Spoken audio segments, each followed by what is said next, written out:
Jina lake lilikuwa Esther, msichana Myahudi, mnyenyekevu, mwenye tabia ya upole na moyo wa hekima. Alikuwa yatima, na kwa upendo wa kindugu akalelewa na Mordekai, mtu mwaminifu wa jamii ya Wayahudi waliokuwa wamehamishwa Babeli.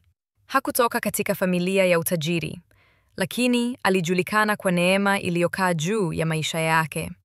Katika mji wa Shushani, akiwa bado binti mdogo, hakujua kuwa Mungu alikuwa akimuandaa kwa kusudi kubwa kuliko alivyowahi kufikiria. Siku zilipofika, agizo la mfalme likatangazwa katika majimbo yote ya Uajemi. Watafutwa mabinti warembo, waingizwe ikulu, na mmoja wao achaguliwe kuwa malkia mpya baada ya Vashti. Esther alikuwa miongoni mwa waliokusanywa. Alipofika ikulu, Mungu alimpa kibali mbele ya watu wote. Mkuu wa wanawake alimpenda, akampa nafasi ya heshima. Wakati wote, Esther hakufunua kuwa yeye ni Myahudi kama Mordekai alivyomwambia. Siku yake ilipofika, Esther akaingia mbele ya mfalme, na mfalme alipomtazama, alimpenda zaidi kuliko wanawake wote. Basi taji ya kifalme ikawekwa kichwani mwake, na Esther akafanywa kuwa malkia wa Uajemi. Wakati huo, Mordekai alipokuwa langoni pa mfalme, akasikia njama ya watu wawili waliotaka kumuua mfalme. Akamwarifu Esther, na Esther akamwambia mfalme kwa jina la Mordekai. Wahalifu wakachunguzwa, na njama yao ikathibitishwa. Jambo hilo likaandikwa katika kitabu cha kumbukumbu cha ufalme. Baada ya hapo, Hamani Mwagagi akapandishwa cheo juu ya wakuu wote. Mfalme akaamuru watu wote wamsujudie, lakini Mordekai hakumsujudia. Hamani akaghadhibika na akaapa kumwangamiza Mordekai, lakini sio Mordekai tu, bali Wayahudi wote katika majimbo yote ya ufalme. Kwa kura, siku ya maangamizi ikapangwa, na agizo la kuangamiza Wayahudi likasambazwa kote.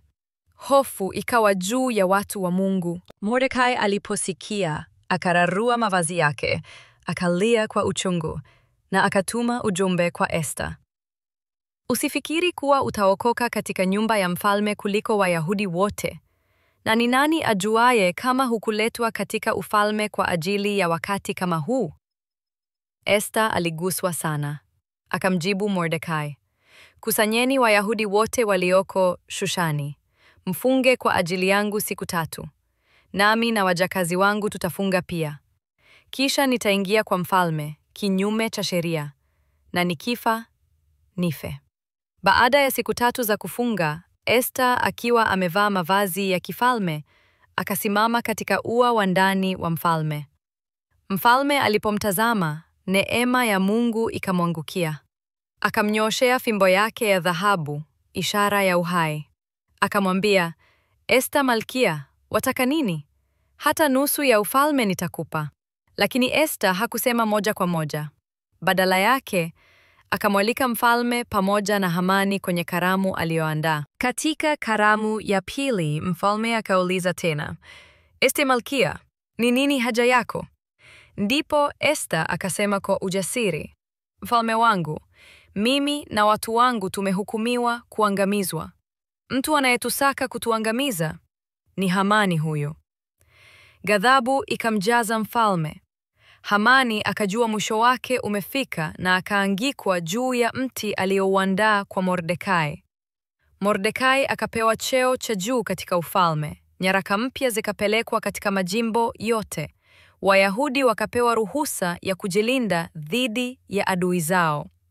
Na Mungu akawapa ushindi mkubwa. Adui zao walishindwa, na Wayahudi wakashangilia kwa furaha ya Bwana. Kutokana na wokovu huo, sikukuu ya Purimu ikawekwa, kumbukumbu ya furaha, shangwe na wokovu kutoka kwa huzuni. Mordekai akaendelea kuwa mkuu katika ufalme, akitafuta mema kwa watu wake. Na Esther, malkia jasiri, akasimama kwa mwili na roho yake kwa ajili ya taifa lake. Hivi ndivyo simulizi ya Esther, msichana wa kawaida ambaye Mungu alimtumia kuokoa taifa lake kwa wakati